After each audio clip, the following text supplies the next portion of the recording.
apa khabar? Baik, Alhamdulillah. Alhamdulillah, okey. Sihat. Sihat, Khabar Alhamdulillah. baik. Macam mana ODI dekat rumah? Okey tak okey? Okey je, cuma kadang tu lah rasa macam penat sikit. Online learning ni so far okey je. Kawan-kawan dengan pensyarah banyak bantu kita orang lah basically. Tapi boleh buat lah kan? Kena go on lah. Korang pernah tak pergi Perak?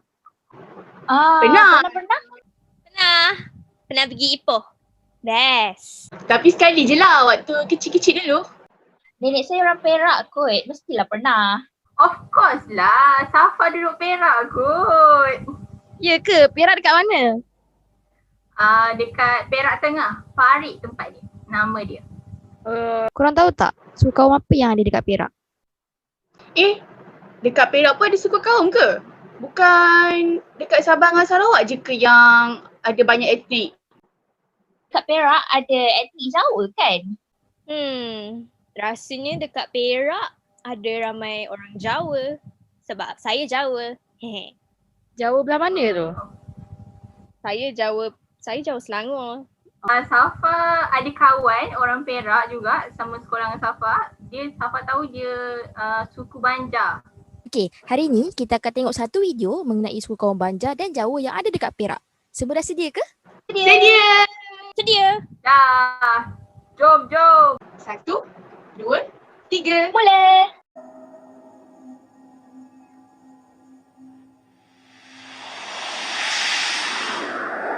Perak Darul Rizwan merupakan salah satu daripada 14 buah negeri yang membentuk Malaysia. Ibu kota negeri Perak Darul Rizwan terletak di Ipoh. Negeri Perak merupakan negeri yang kedua terbesar di semenanjung Malaysia selepas Pahang dan keempat terbesar di Malaysia. Negeri Perak adalah satu-satunya negeri yang tiada putera mahkota, sebaliknya diganti dengan terma Raja Muda. Terdapat pelbagai suku kaum yang tinggal menetap di Perak. Antaranya ialah kaum Melayu, Cina, India, Jawa, Banjar, orang asli dan banyak lagi. Pada hari ini kita akan mempelajari dengan lebih mendalam mengenai suku kaum Jawa dan Banjar yang ada di Perak. Sebahagian besar dari suku Jawa tersebar secara merata di hampir sebahagian besar wilayah Kepulauan Nusantara termasuk Malaysia dan Singapura. Telah berlaku migrasi suku Jawa ke Tanah Melayu pada abad ke-20 untuk bekerja sebagai buruh. Suku Jawa yang telah migrasi ke Tanah Melayu kebanyakannya berasal daripada daerah Pulau Jawa seperti Jawa Tengah, Jawa Barat dan Jawa Timur, seperti dari kawasan Ponorogo, Demak dan Kudrejo. Orang Jawa telah menetap di sebuah perkampungan di Melaka iaitu Kampung Jawa dan Parit Jawa pada zaman Kesultanan Melayu Melaka. Negeri-negeri di Tanah Melayu seperti Johor, Selangor dan Perak telah menjadi tumpuan utama orang Jawa sejak abad ke-14. Bagi suku Banjar pula, setelah Kesultanan Banjar dibubarkan oleh penjajah Belanda, ramai orang Banjar yang bermigrasi keluar daerah. Salah satunya adalah ke Sapat yang diperintah oleh Kerajaan Indragiri yang sekarang ini dinamakan Kabupaten Indragiri Hilir. Suku Banjar juga berhijrah ke Malaysia iaitu ke negeri Kedah, Perak iaitu Kerian, Sungai Manik dan Bagan Datoh, Selangor, di Sabak Bernam dan juga Tanjung Karang, di Johor iaitu di Batu Pahat dan juga negeri Sabah iaitu Sandakan, Tenom, Keningau, Tawau yang dikenali sebagai Banjar Melau. Terdapat beberapa persoalan kajian yang masih belum terjawab. Oleh yang demikian, kami telah berjaya menemubual beberapa orang responden yang terdiri daripada suku kaum Jawa dan Banjar. Mari kita dengarkan temubual bersama mereka. Saya Ahmad Tamizi bin Ismail, seorang etnik Banjar yang berumur 57 tahun dan kini saya bersama keluarga menetap di Batu Gajah Perak. Saya berasal dari kampung Sungai Manik, Teluk Intan, Perak. Isteri saya, Rasnani Saleh, merupakan orang Melayu yang berasal dari kampung Layang-Layang Kiri, Perak dan bukanlah berasal dari etnik yang sama seperti saya. Ya, ibu dan bapa saya berasal dari etnik yang sama, iaitu etnik Banjar, dan saya menetap di Sungai Manik, Perak. Terdapat lagi beberapa adat etnik Banjar yang diamalkan oleh keluarga dan ibu saya. Contohnya seperti manisan Banjar, iaitu wadai kepeng. Banjar di Sungai Manik selalu bergotong royong memasak wadai kepeng ini sekiranya ada apa-apa majlis ataupun sambutan yang kami naikkan. Namun bagi pihak saya sendiri, adat Banjar ini sudah kurang saya lakukan kerana saya sendiri sudah keluar dari kelompok masyarakat Banjar di Sungai Manik. Saya berhijrah ke negeri-negeri lain atas tuntutan kerja. Ahmad Syahiruddin bin Syafi'i, berumur 20 tahun dan berasal dari Perak.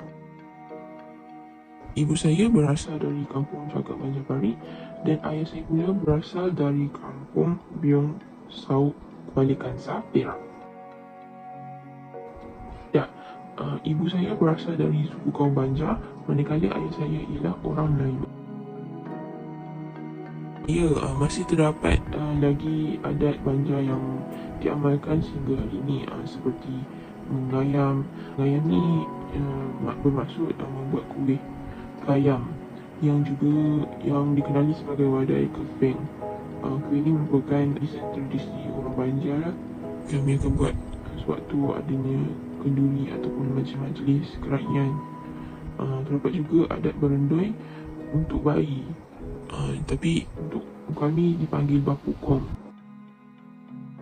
Saya berharap kina agar seberataan orang di Malaysia ni boleh lebih mengenali sisi orang Banjar di Malaysia. Kita semua anik kulaan kada kira bangsa. Saya Puan Nur Hayati binti Selamat, berumur 56 tahun, merupakan seorang guru yang bertugas di Sekolah Menengah Kebangsaan Iskandar Shah Farid dari Sawah Sepadan, Tanjung Karang, Selangor. Sedia maklumlah kalau nama Tanjung Karang semua orang tahu yang kami ini berketurunan Jawa. Saya telah berumah tangga dengan suami saya, orang Parit, yang mana suami saya ini bukan orang Jawa, dia orang Melayu, Parit lah. Jadi dia tak berapa tahulah cakap orang Jawa yang sebenarnya, jadi kami berkomunikasi dalam bahasa Melayu. Ibu bapa saya juga berasal daripada Indonesia, iaitu Jawa Timur ataupun Ponorogo lah kampung mereka. Kedua ibu bapa saya berhijrah ke Malaysia ni sejak mereka kecil lagi, mengikut kedua ibu bapa mereka. Kampung saya, Sawah Sepadan, 80% masyarakatnya ada berturunan Jawa, yang mana kami masih kekal lah mengamalkan adat budaya orang Jawa ni, terutama semasa kami mengadakan majlis kenduri. Tapi yang masih kami kekalkan adalah kenduri kahwin. Kami sentiasa kalau membuat kenduri kahwin ni, kami mengadakan gotong royong untuk menyediakan juadah ataupun hidangan kenduri. Catering ni memang tak masuk langsung lah. Jadi gotong royong ataupun rewang yang orang Jawa panggil ni merupakan satu budaya kami yang telah kami warisi, kekalkan sampai sekarang lah. Yang mana kami akan masak bersama-sama, menyiapkan hidangan untuk hari kenduri itu. Selain daripada itu, sebelum menyediakan hidangan, jiran tetangga kami akan menghantar bahan-bahan mentah untuk membantu tuan rumah yang akan mengadakan kenduri, seperti membawa gula, membawa beras, kelapa, bawang, minyak, kuih-muih dan banyak lagi lah. Tak kira lah apa yang kita ada, kita nak bersedekah pada tuan rumah bagi membantu meringankan beban tuan rumah yang akan mengadakan majlis kenduri. Sebab selalunya majlis kenduri, kalau kenduri kahwin ni, masyarakat Jawa akan menggunakan wang ataupun perbelanjaan itu ditanggung oleh keluarganya, bukan daripada wang hantaran. Sebelum majlis tu, kami akan hadir ataupun datang ke rumah tuan rumah. Kami akan membantulah membuat persiapan seperti mencuci pinggan mangkuk, menyediakan tempat hidangan, membuat goodies, membersihkan rumah. Kerana tahulah majlis kenduri orang Jawa ni selalunya berlangsung sangat lama. Sehari sebelum kenduri pun kami dah menyediakan barang makan. Pada malam kenduri tu kami akan mengadakan doa selamat. Maknanya kalau kenduri hari Sabtu, di malam Sabtu tu kami akan mengadakan doa selamat. Yang mana dalam semasa doa selamat pun kami akan membuat hidangan istimewa lah yang mengadakan tradisi orang Jawa, iaitu nasi ambeng. Yang mana nasi ambeng ni memang dah dari zaman turun-temurun kami masih amalkan. Kita makan tu dalam dulang, kemudian tujuannya untuk merapatkan hubungan silaturahim kita. Kemudian nasi ambeng tu sebenarnya bukannya dimakan sepenuhnya, hanya dibagi-bagikan, kemudian dibawa balik. Tujuannya yang anak isteri di rumah pun dapat merasa sama hidangan itu. Itu tujuannya. Jadi semua orang merasa. Selain daripada itu, tradisi menyambut hari raya sebelum hari raya kami akan memasak di rumah masing-masing. Kami masak ni banyak lebihkanlah tujuannya untuk menghantar bahan yang kita dah masak tu ke rumah saudara mara atau jiran tetangga kita. Yang mana konsep hantaran ni dipanggil kunjungan ya. Maksud kunjungan tu kita hantarlah makanan apa yang kita masak tu kepada saudara mara ataupun jiran tetangga kita. Sehari selepas sambutan hari raya, untuk memeriahkan lagi majlis tu, kami akan mengadakan baraan. Ya. Apa maksud baraan ni? Maksudnya kami akan beramai-ramai dalam karyah tu, pergi dari rumah ke rumah untuk berkunjung, dan mana dalam semasa kunjungan itu kami akan bertakbir dan berselawat serta membaca doa selamat setiap rumah, bertujuan memohon kepada Allah Subhanahu Wa Taala semoga keluarga yang kita kunjung itu dirahmati dan berkati. Kata orang Jawa, nek urip arep kepenak dunia akhirat, kue manutlah omongi wong tuamu, karo apa sing Allah Subhanahu Wa Taala ngekon kita lakoni, insya-Allah kita akan menak dunia dan akhirat. Maksudnya, kalau kita nak hidup senang di dunia dan akhirat, ikutlah cakap atau nasihat orang tua kita dan ikutlah perintah Allah Subhanahu Wa Taala. Selagi kita berada di bumi ni, kita lakukanlah yang terbaik. Semoga kita dapat senang di akhirat dan masuk ke dalam syurga Allah Subhanahu Wa Taala, insya-Allah. Nama penuh saya Nur Azliana binti Muhammad Azman, berumur 21 tahun. Sekarang ni saya tinggal di Rawang, Selangor dan belajar di Universiti Malaysia Kelantan, kampus Jeli, mengambil jurusan jaminan makanan. Ya, saya memang keturunan Jawa lah. Disebabkan Cik Hadira nak tahu mengenai etnik Jawa di Perak, jadi saya ceritakan mengenai belah ibu saya lah, sebab beliau adalah dari Jawa, Perak. Asalnya daripada moyang saya. Moyang saya dia dari Jawa dekat Indonesia, jadi dia datang ke Malaysia kahwin dengan orang Perak. Jadi dekat situ keluarga ni membesar dekat Perak sampailah generasi yang sekarang. Ayah saya juga berasal dari Jawa, tapi Jawa di Selangor iaitu Kuala Selangor. Yang belah ayah saya ni pula Jawanya lain sikit, dia Jawa Ponorogo. Jawa Ponorogo ni dia lain daripada Jawa yang dekat Perak. Mereka ni jumpa disebabkan oleh aturan keluarga lah. Sebabkan biasanya orang Jawa ni diorang tak nak dia punya etnik tu ataupun dia punya keturunan tu terputus. Sebab bila dia kahwin dengan etnik lain, dia akan terputus Jawa tu. So sebab diorang nak kekalkan Jawa dengan Jawa, maka diorang disatukan. Ada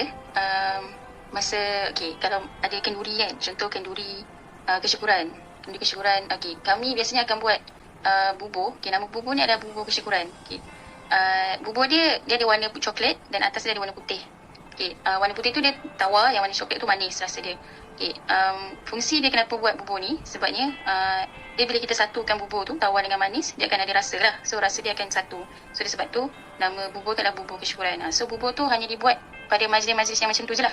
Tapi diberi kepada orang-orang yang tolong masak, yang merewang. Orang yang macam tu akan diberi makan bubur tu lah. Ada yang kedua adalah masa musim perayaan, kami akan buat baraan. Baraan tu namanya beraya ke rumah orang beramai-ramai.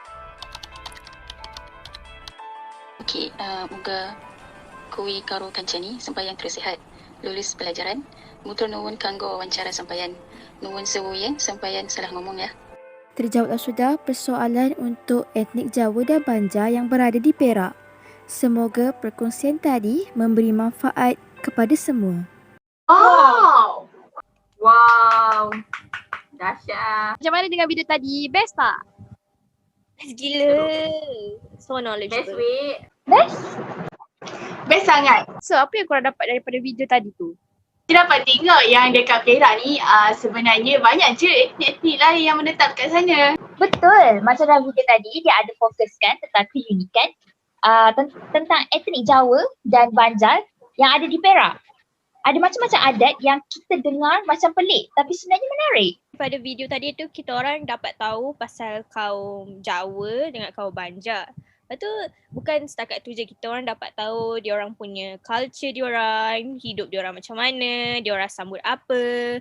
Contohlah kan, macam orang Jawa ni kan, kalau setiap kali ada kenduri, dia orang akan berewang tau. Tapi dalam bahasa kita guna gotong royong tau. So itu salah satu daripada adat dia orang. Daripada video ni Safa boleh tahulah manisan. Dulu Safa dengar je cerita daripada kawan yang diorang ada manisan nama Wadai Kepeng tu. Tapi daripada video ni Safa dapat tengok sendiri apa dan rupa wadah keping tu. Ada apa tu? Ada yang tidurkan baby tu. Berpukung. Posisi baby tu nampak macam menjerut. Tapi kita tak tahu yang posisi tu sebenarnya bagi baby tidur dengan lena. Kan, jadi bila anaknya dah tidur lena, bolehlah maknya buat kerja lain kan? Walaupun Safa tak ada kena-mengena dengan mana-mana etnik ataupun Safa pun tak tahu. Tapi tak salah kita belajar benda ni sebab sebagai ilmu pun benda ni kita boleh sebagai pengetahuan umum, kita boleh tahu. Kalau kita jumpa dengan etnik-etnik yang lain, kita boleh maksudnya tak adalah kita macam tak tahu. Kita boleh, tak ada kita macam terkejut ke ataupun macam pandang pelik ke sebab dia etnik lain ke. Jadi kita sama-sama menerima apa diorang punya perbezaan dan diorang pun menerima apa kita punya perbezaan. Setuju sangat. Jadi saya rasa menariklah untuk kita tahu tentang keunikan dan kepelbagaian setiap etnik yang ada di Malaysia ni. Sebab setiap etnik itu ada kepelbagaian dan keunikan mereka tersendiri. Tak salah pun untuk kita semua mempelajari tentang adat etnik lain. Sekurang-kurangnya kita dapat tambah ilmu pengetahuan kita tentang kepelbagaian etnik yang terdapat dalam Malaysia. Selamat tinggal. Bye-bye. Bye-bye. Stay safe. Stay safe, stay home.